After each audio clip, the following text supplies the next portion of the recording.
Last week, the British America's Cup challengers INEOS Britannia launched their 40-foot test boat, T6, and forgive us, but some have likened it to the Tesla truck they are testing in Palma Mallorca.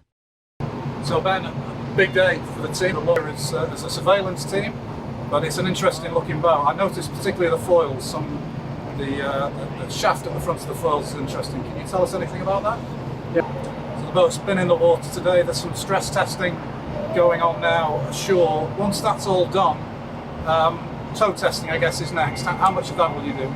Yeah, we'll do quite a bit of tow testing. I think more tow testing than we've seen the other teams do, for the simple reason we wanted to take these sort of aerodynamic variants out of our tow testing results. And so we'll go through that, over the next week or so, and then get the last rig into the boat and get sailing and start having some fun with it. How important is it to have built this LEQ12 together with Mercedes? You could have waited for the AC40, I guess. Well, we were really strong on the LEQ12 option.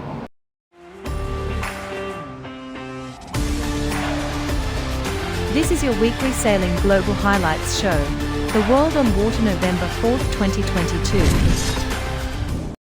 If the 2021 edition of the Rolex Middle Sea Race offered once-in-a-lifetime conditions that propelled the fleet to enthralling speeds and course records, this year's race proved a marked contrast. In the face of brutally light winds, crews demonstrated significant patience and perseverance in maximising every opportunity to maintain momentum. Historic, demanding, awe-inspiring. One of the most exacting offshore racing challenges of 2022, the Rolex Middle Sea Race.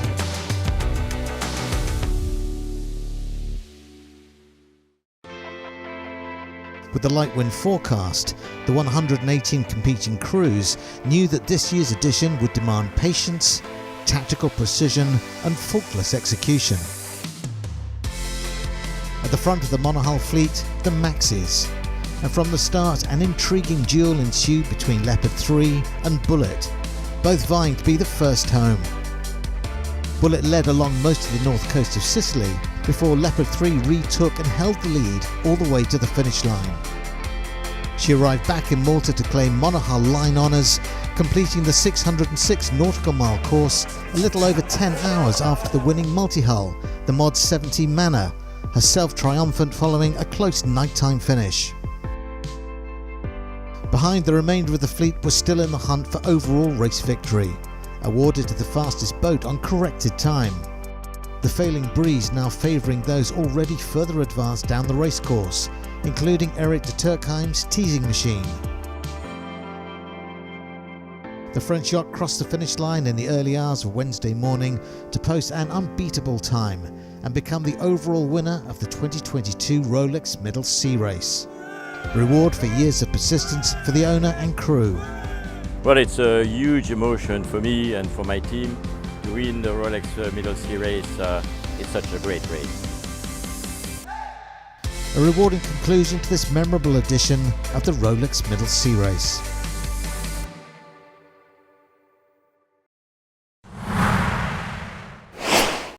Meanwhile, the Italian challengers had an interesting day on the water in Cagliari, Sardinia, as they turned turtle while testing.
Smoothhill, helmsman.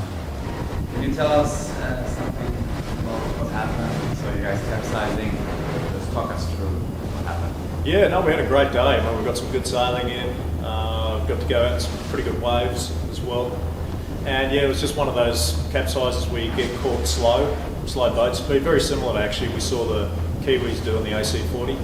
And yeah, just one of those ones where you get down speed and nothing to do with sailing. Perfect. And we saw some tow to fly takeoff. Although the good breeze, can you talk us, explain why you guys chose to do that? Yeah, it was pretty big waves out there. But yeah, all in all, though, I thought it was a pretty good day. It was just great to get out there, get sailing. Definitely in the top end condition there at the end. And look, if it wasn't for the sunlight going down, we would have kept sailing as soon as we pulled the boat up. Perfect. So what's your feeling on this prototype of your guys? Yeah, look, I mean, we just need to get some more sailing time. The last few days we've had no wind, so it just hasn't been that good of an opportunity. Today we had, obviously a lot more wind and pretty big waves, but still great to get out there, and hopefully the next few days we'll get out there again. Perfect. Thank you, Jimmy. No worries. Thanks. Thanks, Jim.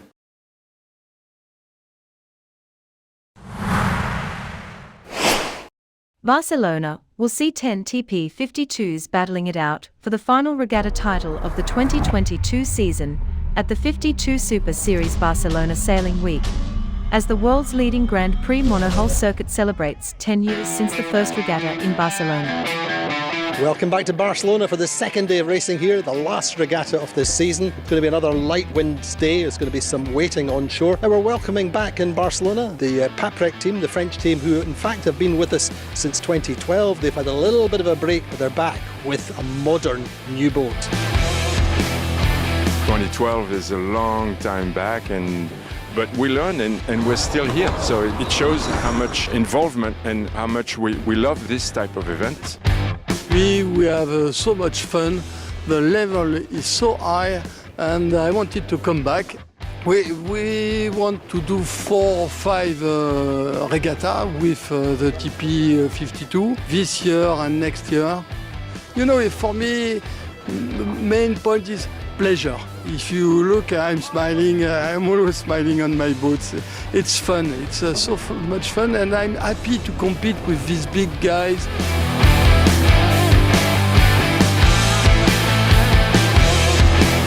So Jean-Luc, the owner of Paprec, has not been with us since Cape Town in February 2020.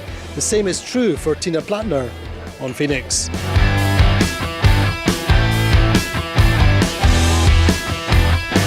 It's definitely fun to be back. I'm a bit ring rusty, I must say. The straight lines are a lot easier than the corners. But yeah, it's good to be back. It's good to be on the boat and enjoying the Super Series again. That's what everyone loves, is that we get to sail with the best of the best. There isn't another sport where we can sail with the Bascos and the Toms and those types of people, whereas all the owners are so involved and so keen and so good, and it's competitive out on the water, and it's really nice and friendly, and everyone gets on ashore, so there isn't anything better than that. I'm loving the city. It's really cool to be. It's my first time here. I'm really loving it, and I'm looking forward to coming back next year. Well, unfortunately then no racing today. Plan is for 3 races tomorrow. Hopefully the breeze is coming in, but meantime, keeping up the passion.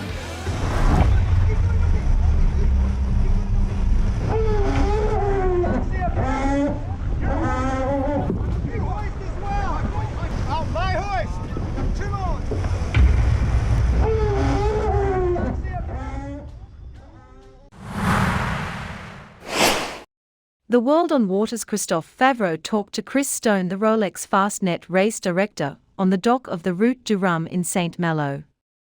They discussed the fantastic fleet and the state-of-the-art boats.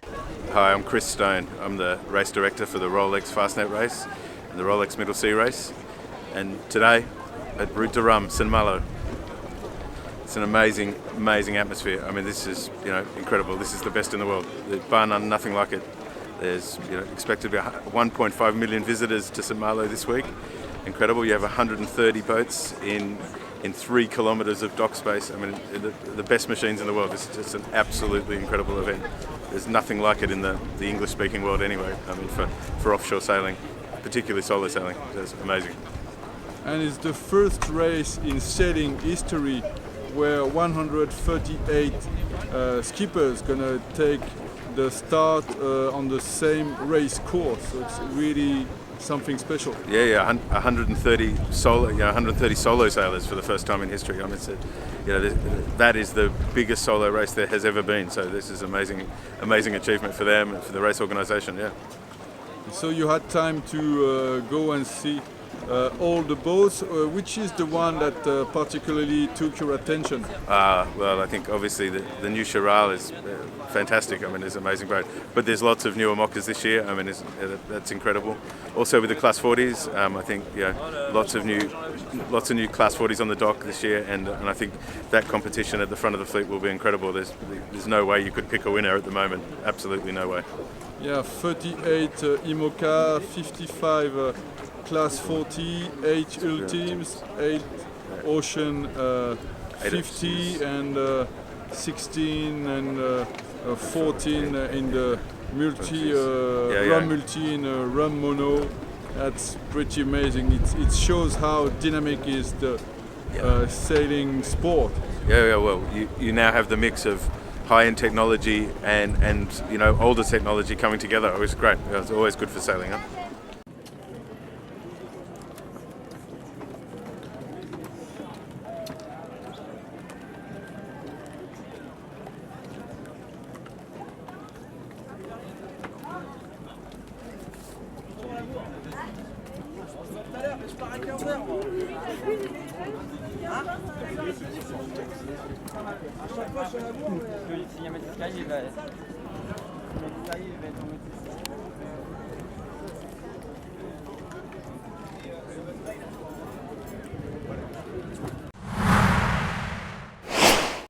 After an enforced break over the past week, for the Project Land Speed team at Lake Gairdner, they are back on location making the most of every vital window that becomes available to get more speed runs in.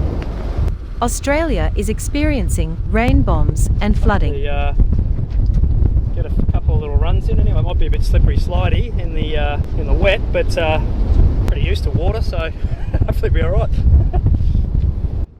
Yeah, so look, we've made our way back to the surface here at Lake Gairdner. We've had about 4 days where there's been a little bit of rain and unfortunately put more water back on the lake again, so it just dries out, then it seems to rain again, which has been a little bit of bad luck. But what we are going to try and do today, we've done some tailplane adjustments on Horonuku. So what we're looking at doing is doing a little bit of a test to see if we can actually self-start the craft on our own, which is actually part of the rules. You're not allowed to tow up to speed, you have to start from a standing start, but you can be pushed by humans.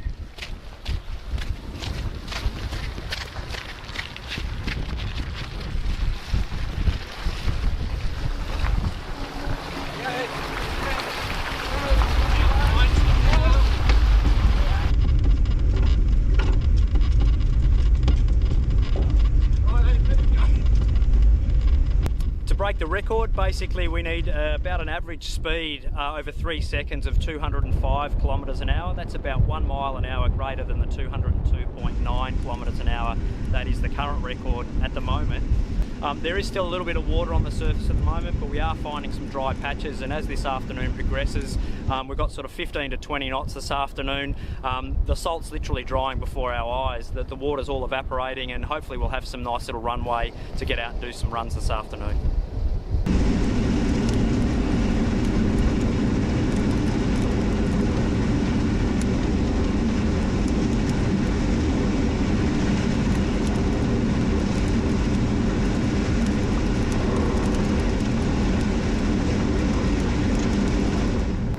Yeah, look, we've done quite a few runs, which has been absolutely fantastic. We've had some pretty puffy and shifty breeze, anything from sort of 10 knots through to 20 knots. We were sort of hoping for more 20 knots and a bit above, but the runs that we did, you probably went through 10 knot puff and lull, 5 knots either side of probably 14 or 15 knots. So very difficult to know exactly what you're in, because we were radioing through the wind on the anemometers at each end, and it could be 10 knots difference at times. But yeah, learnt heaps. We learnt some good setup stuff, and absolutely fantastic to get out and do some runs. The salt's drying out really beautifully, so that's something that's really positive as we move forwards over the next few days.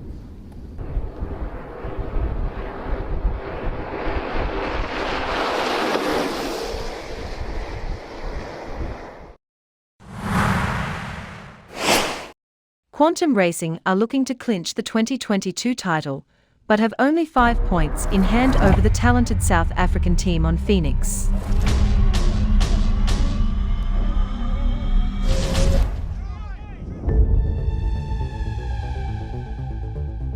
Oh, day 3 of competition here. An ambitious plan today to try and get 3 races in because we missed racing entirely yesterday. Forecast is there is a decent window to get at least 1, possibly 2 races in. Let's keep our fingers crossed. Scorchio. We're in Spain, so I'm sure it's going to be good weather. We're going to go sailing early this morning, and it's not famously good in the morning in Spain, so we have to see. So breeze is very light for the first race of the day. And at the top mark, it's Interlodge leading from a Platoon. Platoon call the penalty, but there's no penalty given. Interlodge lead away down the first run, but at the leeward gate, it's Platoon leading. Quantum get through in the next beat, and they're leading down the final run. The breeze dies, and Quantum grind to halt. In the end, it's Provezza which come in for the race win. In second, it's Platoon, and in third, Phoenix. So second race, the breeze is just slightly stronger, but certainly more stable. A good start on the pin end of the line by Vayu. Phoenix leading at the top mark from Vayu with Allegra in third. It's really all on down the final run though, as Vayu just slide up to Phoenix, and in the end they get a penalty for being too close. That penalty costs them the lead, and it's Phoenix who go through the line in first place. Allegra get through for second, Vayu third, and Quantum Racing in fourth, 3 places behind Phoenix. Third race of the day, the breeze is still in around about 7 knots on the start line. Sled get a good start on the left of the track, with Gladiator out on the right with Platoon in the top part of the beat. Overlapped at the top mark pretty much. Sled, Gladiator, Platoon all side by side round the top mark. Sled lead through the leeward gate, but Platoon get through in better pressure up the second beat. Platoon winning, Phoenix get second, and Allegra get third. So standings see Platoon tied on top with 12 points, tied with Allegra who are also on 12. Phoenix third on 13, Quantum Racing 15, Provezza on 16, and so only 4 points between the top 5 boats. And the circuit standings after day 3 here in Barcelona: Quantum Racing on 145 points, Phoenix on 148, and Platoon 170 points. Tina's doing unbelievably. When you think she hasn't sailed for nearly 3 years and she comes into the 52 Super Series in the most competitive racing there is, and we're in the battle for the overall season championship, and she has a day like today. She did an unbelievable job in really tricky conditions, and yeah, she's very impressive how quickly she learns. We felt that we are doing a quite good job in the last period. A few heated moments where I saw an Italian cooling down a German. Unbelievable. This is something that is changing, you know. The Italian comes on time, is calm, relaxed. This is something that people should know straight away. Thank you for this question. Well, in the end, I think a measure of relief getting 3 decent races in the same day. A long time since we've done that. Very stressful day, but 3 different race winners, all beginning with P: Provezza, Phoenix and Platoon. Platoon at the top of the table, but it's only on count back from Allegra, and all the time it's getting closer and closer for the season championship. Quantum Racing just leading by only 3 points with only 2 days of racing left.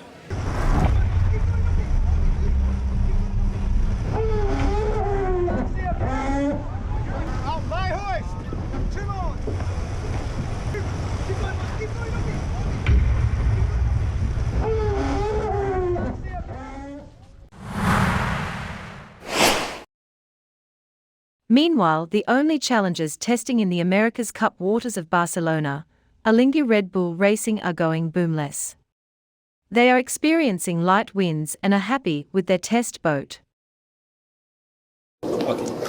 Hi, Gauthier Sergent. I'm in charge of the sales and the aero of the team. So good afternoon. So today, no more boom. You had a new mechanism on the clue, similar to what we've just seen released on the LEQ12 of Luna Rossa. Can you just tell us a little bit about this setup and what difference does it make to the mainsail? Okay, so we've been working on that in the last few months, and that was always a goal. When we launched Boat Zero, we always wanted to go to a boomless. And now was the time to do it. We were ready to do it, and obviously there's a few things we want to see with there's a few advantages of not having the boom. That's something we want to explore full scale. So today was the first day commission. Is this an idea you took from Luna Rossa or from the previous cup? Yeah, I mean, I was working with INEOS last time, and we started with no boom, and then we went to boom. I think, Team New Zealand started with the boom, and then went to a boomless. So we all kind of explored last time, and obviously, we also what Team New Zealand was capable of doing without the boom last time, and it seems to be the way forward. So definitely something we want to check. Yeah, there's a bit of controversy on the boom or no boom in the previous cup, so we're looking forward to see what comes in this one. So now, obviously, no sailing today, a bit more spectator than sailing. Is this what you're going to be looking for in the data in the next few sailing days, whether the effects on the boomless sailing? Yeah, I mean, today was a perfect day for commissioning, no wind. We had all the time we wanted to make sure everything was working, put the load on the system step by step. And yeah, the next few days we just wait for the breeze. There's a few days without any wind, so we just, as soon as we get some wind, we'll go sailing and start record some data and analyze that. So now all the teams are on the water, and you got a lot of recon information coming from all the other teams. Now, how important is it to you for your decision making? And is it a balance of adapting but not spending too much time waiting for the data to come in? Yeah, I mean, definitely we don't want to get sidetracked by the recon. I mean, it's a huge amount of data coming in. Last time each team had their own recon team, and we could follow maybe one or two teams at a time. Now we've got dedicated recon people, a huge amount of data. So we definitely want to. We have our own recon guys just filtering down the data, and then we make our own request, depending on what we're looking at, what seems interesting, but firmly focus on our concept and make sure we keep some logical steps and not really get too distracted. Perfect. Thank you very much. Thank you.